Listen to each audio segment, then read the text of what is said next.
मी राधिका. माझ्या दीराचे लग्न होऊन नुकताच 1 महिना झाला होता आणि दीराची बायको पहिल्यांदाच काही दिवसांसाठी माहेरी गेली होती. सकाळची वेळ होती तेव्हा मी घरात झाडू मारत होते. तेव्हा माझा दीर सोफ्यावर बसला होता. मी झाडू मारत असताना तो माझ्या पाठमोऱ्या भागाला एकसारखा बघत होता. त्या दिवशी मी घट्ट साडी नेसले होते त्यामुळे माझे मागील भाग उठून दिसत होते. मी चालत असताना ते फारच आकर्षक दिसत होते. तो सोफ्यावरून उठून बॉटल घेण्यासाठी फ्रीजकडे जात होता तेव्हा त्याचा हात माझ्या पाठीमागे दिशेला लागला. त्यावेळेस मला काही वेगळंच जाणवलं. मी झाडू मारून झाल्यानंतर अंघोळीला बाथरूममध्ये गेले. तेव्हा मी अंघोळ करून बाथरूमच्या बाहेर पेटीकोट घालून आले. बेडवर ठेवलेली साडी हातात घेऊन साडी घालतच होते की बेडच्या बाजूला अजय लपलेला दिसला. तेव्हा मी लगेच त्याला रूमच्या बाहेर काढलं. तेव्हा मी जास्त काही त्याला बोलले नाही. नंतर मी छान तयार होऊन किचनमध्ये स्वयंपाक बनवला. त्यानंतर किचनचे जे सगळं काम आवरून मी आणि अजयने जेवण केलं. त्यानंतर मी 2च्या सुमारास मार्केटमध्ये गेले. तिथून येता येता मला रात्र झाली. मी फार थकली होती. मी मार्केटमधून येताना दोघांसाठी जेवणाचं पार्सल आणलं होतं. तो पार्सल मी त्याच्या हाती देऊन मी बेडरूममध्ये गेले होते. फार थकले असल्यामुळे मी फोन सायलेंटवर ठेवून झोपी गेले आणि झोपी गेल्यावर माझ्या नवऱ्याचा फोन आला होता. पण मी मोबाईल सायलेंटवर ठेवला होता तर त्यांनी अजयच्या मोबाईलवर फोन केला आणि सांगितलं, आज माझी नाईट शिफ्ट आहे तर आज येणार नाही, मी उद्याला येईन. त्या गोष्टीचा फायदा घेतला. मध्यरात्री थोड्या आवाजाने मी हलकीशी जागी झाली. पण झोप आणि धुंदी इतकी होती की मला वाटलं कदाचित नवरा आला असेल. पण अजय माझ्या पलंगावर येऊन शांतपणे झोपला. मग पाठीवरून हात फिरवू लागला.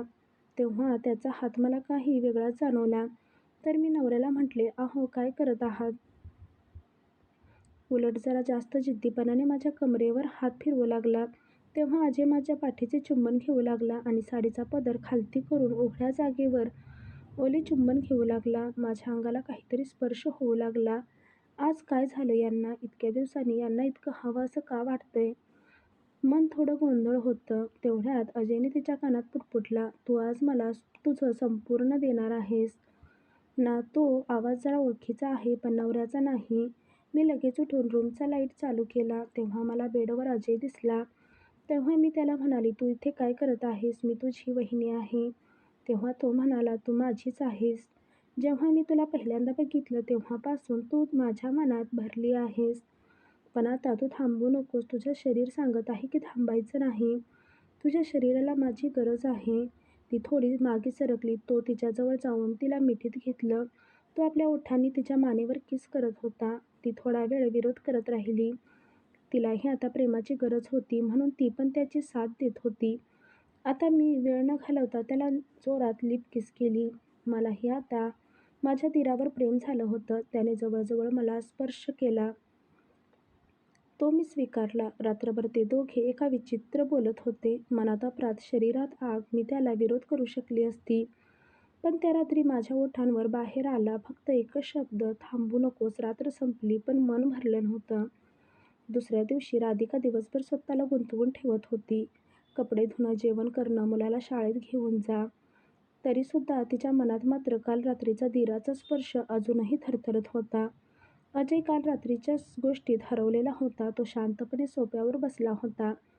तो काही बोलत नव्हता. पण जेव्हा एकमेकांची नजर मिळाली तेव्हा त्यांना एकमेकांशी काहीतरी बोलायचं होतं. पण मनात गोंधळ चालू होता. दुपारच्या वेळेला राधिका कपडे वाळत घालत होती. अजय मागून तिच्या जवळ आला. वहिनी, त्या रात्रीला मी विसरू शकत नाही. ती थोडा वेळ थांबून त्याच्याकडे एकटक बघत होती पण काही बोलत नाही. मी त्याला तिथे सोडून आतमध्ये जायला लागले तेव्हा अजय म्हणाला, तुझा कालचा स्पर्श, तुझ्या मानेचा सुगंध अजूनही त्याच्यात माझ्या श्वासात अडकला आहे.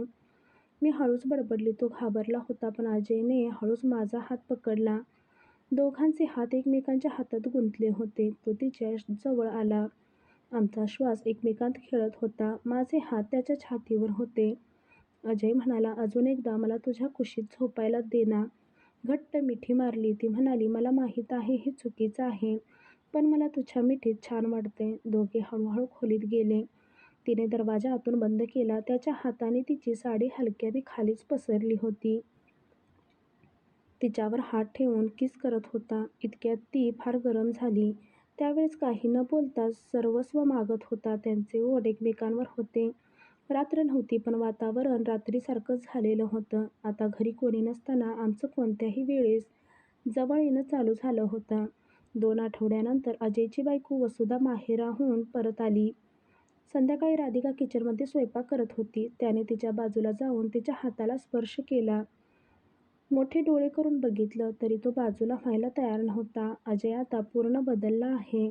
तुझी बायको घरी आलेली आहे. तेव्हा तो म्हणाला, हो, पण माझ्या मनात तूच आहेस ना वहिनी. त्याचं काय? जी रात्र आपण सोबत काढली आहे. अजय असं बोलताच मी काहीच बोलली नाही. तेव्हा वसुधा बेडरूममध्ये झोपलेली होती. तिला सुरुवातीला काही जाणवलेलं नाही. अजय वसुधासोबत नेहमीसारखाच हसायचा, बोलायचा, तिला मिठीत घ्यायचा. पण त्यामुळे एक दिवस ते जेवण करत असताना अजय राधिकाला डब्यातील तूप तिच्या पोळीत घालतो. वसुधा हे पाहून थोडा वेळ थांबली. अजय, तू कधीपासून वहिनीवर इतकं लक्ष द्यायला लागलास? तो हसला. अगं, ती एकटी सगळं करते. आपण थोडी मदत करायला हवी ना? वसुधाच्या मनात संशय यायला चालू झाला होता.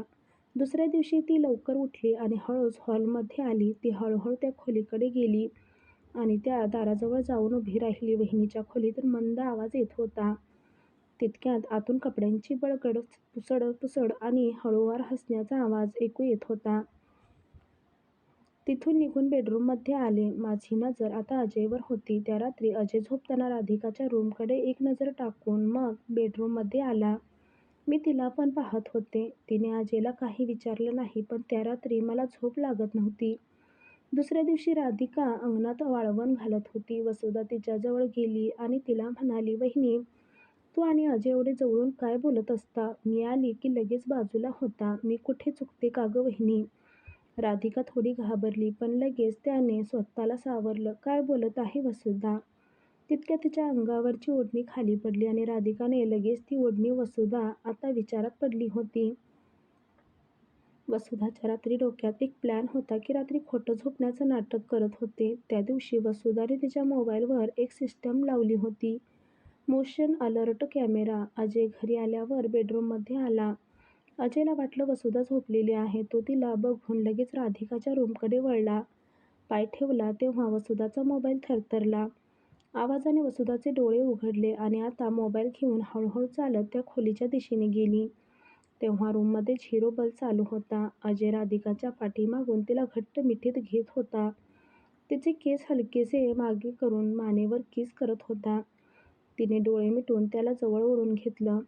असा एकमेकांचा अंगावरचा प्रेम बघत होती. अजयचं लक्ष दाराकडे जाताच तो वसुधाला बघून वहिनीच्या बाजूला झाला. वसुधा लगेच तिथून निघून रूममध्ये आली. मोबाईल फेकून टाकला. अजय तिच्या मागे आला तेव्हा म्हणाला, माझ्याच घरात माझ्यासमोर माझा नवरा वहिनीसोबत काय कमी पडली होती? माझ्यामध्ये अजय काहीच बोलला नाही. तेवढ्यात वसुधा अजयच्या छातीवर जोरजोरात मारू लागली. त्या रात्री घरात कोणी झोपलं नव्हतं. तिघेही जण वेगवेगळ्या रूममध्ये होते. काही दिवसानंतर अजय बदललेला होता. तो घरात आता गप्प, शांत आणि एक नवरा होण्याचा प्रयत्न करत होता. पण वसुधा काहीच बोलत नव्हती. ती घरातले काम आवरून आणि स्वतःच्या मनाला सांभाळत होती. एका सकाळी तिला आवडणारा गुलाबाचा गजरा आणला. तो तिच्याजवळ येऊन हळूच म्हणाला, माफ करशील मला, मी खूप चुकलो. मला फक्त पुन्हा तुझ्यासोबत नवीन आयुष्य सुरू करायचं आहे. वसुधा काहीच बोलली नाही. ती गजरा घेत गप्प खोलीत निघून गेली. पण त्या रात्री त्यांच्या रूमचा लाईट चालू होता. कदाचित माफ केलं असेल. मित्रांनो, कथा आवडल्यास लाईक आणि सबस्क्राईब नक्की करा. धन्यवाद.